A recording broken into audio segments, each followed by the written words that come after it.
Hello standard 10th हमने chapter number 2 बूढ़ी काकी का फर्स्ट पार्ट पढ़ा था, जिसमें काकी अपनी सारी प्रॉपर्टी अपने भतीजे बुद्धिराम के नाम कर देती है। और बुद्धिराम जो होता है वो उनको तंग करता है, उनको खाने के लिए भी पूरा नहीं देता है। और बूढ़ी काकी खाने की शौकीन होती है, इसीलिए वो खाने के लिए ज़्यादा रोती है। सबको उनके बच्चे उनको मारते हैं, लेकिन सबको ऐसा लगता है कि वो खाने के लिए रोती है। इस बूढ़ी काकी अब बुद्धिराम के बेटे का तिलक आया है, इसीलिए सब लोग पूड़ियाँ तली जा रही है, कचौरियाँ तली जा रही है।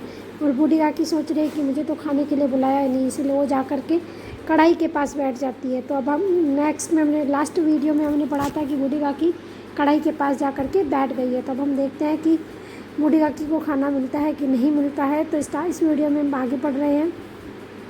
बुद्धिराम की पत्नी रूपा उस समय कार्यभार से परेशान हो रही थी। इस कमरे में जाती, कभी उस कमरे में, कभी कढ़ा के पास आती, कभी भंडार में जाती। बेचारी अकेले दौड़ते दौड़ते व्याकुल हो रही थी और झुंझलाती थी, कूदती थी, परंतु क्रोध प्रकट करने का अवसर ना पाती थी। इस अवस्था में उसने बूढ़ी काकी को कढ़ा के पास बैठे देखा तो जल उठी।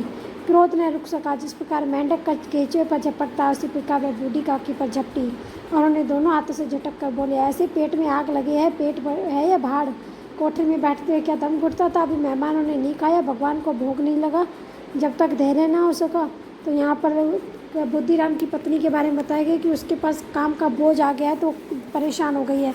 कभी इस कमरे में जा रही है, कभी उस कमरे में जा रही है, कभी कढ़ाई के पास जा रही है, कभी भंडार में जा रही है। बेचारी अकेले दौड़ते दौड़ते दुखी हो रही है। गुस्सा भी आ रहा है, लेकिन वो क्या करे, किसके ऊपर गुस्सा निकाले, उसके पास इतना समय भी नहीं है। लेकिन इस दशा में जब उसने बूढ़ी काकी को कढ़ाई के पास जाकर के बैठे हुए देखा तो वो गुस्सा आ गया उसको, उसका गुस्सा रुका नहीं। और जैसे मेंढक केंचुए को देख करके लपकता है, झपकता है, वैसे ही वो झट से उनके दोनों हाथों के ऊपर झपटी बूढ़ी काकी के ऊपर और बोली, ऐसे पेट में क्या आग लग रही है? पेट है या भाड़ है? कोठी में बैठ के क्या दम घुट रहा था? अभी मेहमानों ने भी नहीं खाया है, भगवानों को भोग भी नहीं लगाए, तब तक तुम रुक नहीं सकती थी? बूढ़ी काकी ने सिर उठाया, ना रोई ना बोली, चुपचाप रहती अपनी कोठरी में चली गई। भोजन तैयार हो गया, आंगन में पतले पड़ गए, मेहमान खाने लगे। अब बूढ़ी काकी चुपचाप अपने, ना रोई ना चिल्लाई, चुपचाप अपने कोठरी में चली गई। अब भोजन तैयार हो गया था, आंगन में पतले पड़ गई थी और मेहमान खाने लग गए थे। बूढ़ी काकी अपनी कोठरी में जाकर पश्चाताप कर रही थी। वह रो रही थी कि मैं कहाँ चली गई। उन्हें रूपा पर गुस्सा नहीं था, अपनी जल्दबाजी पर दुख था। सच्ची तो है, जब तक मेहमान लोग भोजन न कर लेंगे, घर वाले कैसे खाएंगे? मुझसे इतनी देर भी ना रह गया, अब जब तक कोई बुलाने ना आएगा ना जाऊंगी। वो खुद को ही गुस्सा आ रहा था, उसे खुद पर ही गुस्सा आ रहा था और खुद को बोल रही थी, इतनी जल्दबाजी पर उसे दुख होता। सच्ची तो है, जब तक मेहमान लोग नहीं खाएंगे, घर वाले कैसे खाएंगे? मुझसे इतनी देर भी ना रह गया, अब जब तक कोई बुलाने नहीं आएगा नहीं जाऊंगी। ऐसा बूढ़ी काकी सोच ही रही थी।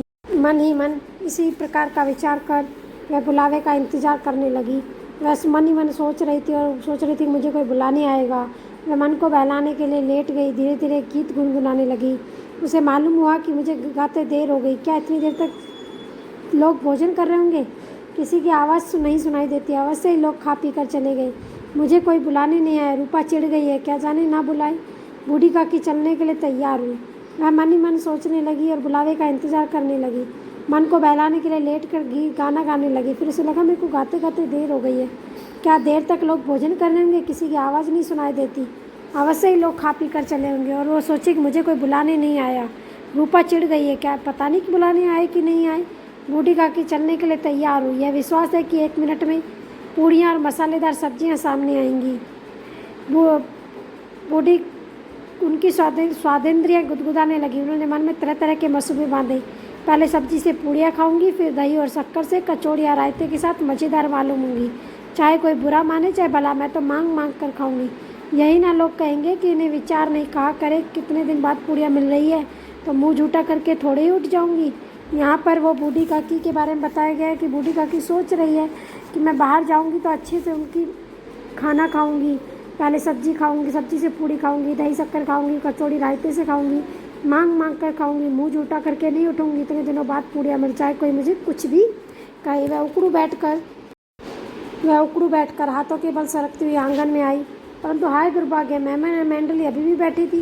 कोई खाकर उंगलियां चाटता था, कोई तिरछे नेत्रों से देखता था और लोग अभी खा रहे हैं या नहीं। इतने में बूढ़ी काकी रेंगती हुई उनके बीच में जा पहुंची। वो उकड़ू बैठकर हाथों के बल सरकती हुई आंगन में आई। लेकिन क्या बुरा भाग्य मेहमान मंडली तो अभी भी खा रही थी, कोई उंगली चाट रहा था, कोई नेत्रों से एक दूसरे की ओर देख रहे थे। बूढ़ी काकी देखती हुई उनके बीच में जा कर के बैठ गई। पंडित बुद्धिराम काकी को देखते ही क्रोध से गुस्सा हो गया और लपक कर उन्होंने काकी के दोनों हाथ पकड़े और घसीटते हुए लाकर उन्हें अंधेरी कोठरी में पटक दिया। पंडित बुद्धिराम ने जब उनको देखा उनके मेहमानों के पास बैठते हुए, तो उसने उसको खींच करके दोनों हाथों से और अंधेरी कोठरी में जा कर के फेंक दिया। मेहमानों ने भोजन किया, घर वालों ने भोजन किया, बाजे वाले धोबी नाऊ भी भोजन कर चुके, परंतु बूढ़ी काकी को किसी ने न पूछा। बुद्धिराम और रूपा दोनों ही बूढ़ी काकी को उनकी निर्लजता के लिए दंड देने का निश्चय कर चुके थे। उनके बुढ़ापे पर, दीनता पर किसी को करुणा न आई। अकेली लाडली उनके लिए परेशान हो रही थी। मेहमानों ने भोजन कर लिया, घर वालों ने भोजन कर लिया, सब ने भोजन कर लिया, बाजे वाले धोबी नाऊ सब भोजन कर लिए, लेकिन बूढ़ी काकी से किसी ने नहीं पूछा। बुद्धिराम और रूपा दोनों ही चाहते उनकी निर्लजता के लिए, वो जो आ गई थी बिना शर्म के बाहर, उसका उन्हें दंड देना चाहते थे, उनको पनिशमेंट देना चाहते थे। उनके बुढ़ापे पर, दीनता पर किसी को दुख नहीं हुआ, किसी को दया नहीं आई। अकेली लाडली उनके लिए परेशान हो रही थी।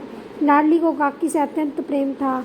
वह झुंझला रही थी कि वे लोग काकी को बहुत सी पूड़ियाँ क्यों नहीं दे देते। क्या मेहमान सबकी सब खा जाएंगे? और यदि काकी ने मेहमानों से पहले खा ले तो क्या बिगड़ जाएगा? वह काकी के पास जाकर उन्हें धैर्य देना चाहती थी, परंतु माँ के डर से न जाती थी। उसने अपने हिस्से की पूड़ियाँ बिल्कुल ना खाई थी। उन पूड़ियों को काकी के पास ले जाना चाहती थी। उसका हृदय अधीर हो उठा था। बूढ़ी काकी मेरी बात सुनते ही उठ बैठेंगी, पूड़ियाँ देखकर कैसी प्रसन्नता होगी, मुझे खूब प्यार करेंगी। लाडली जो थी वो बुद्धिराम की बेटी, उसको काकी से बहुत प्यार था। वह झुंझला रही थी, उसको गुस्सा आ रहा था कि काकी को पूड़ियाँ क्यों नहीं दे, क्या मेहमान सारे खाएंगे? क्या काकी मेहमानों से पहले खाएगी तो कुछ बिगड़ जाएगा? वह काकी के पास जाकर उन्हें धैर्य देना चाहती थी, परंतु माँ के डर से नहीं जाती थी। उसने अपने हिस्से की पूड़ियाँ बिल्कुल नहीं खाई थी। उन पूड़ियों को काकी के पास ले जाना चाहती थी। उसका हृदय बहुत दुखी हो रहा था। वो सोच रही थी कि बूढ़ी काकी मेरी बात सुनते ही उठ बैठेंगी और पूड़ियाँ देखकर कैसी प्रसन्न होंगी और मुझे खूब प्यार करेंगी। ऐसे लाडली सोच रही थी। तो हम नेक्स्ट वीडियो में देखेंगे कि लाडली बूढ़ी काकी के पास जाती है तो क्या होता है। ये वीडियो यहीं पर ख़त्म होता है।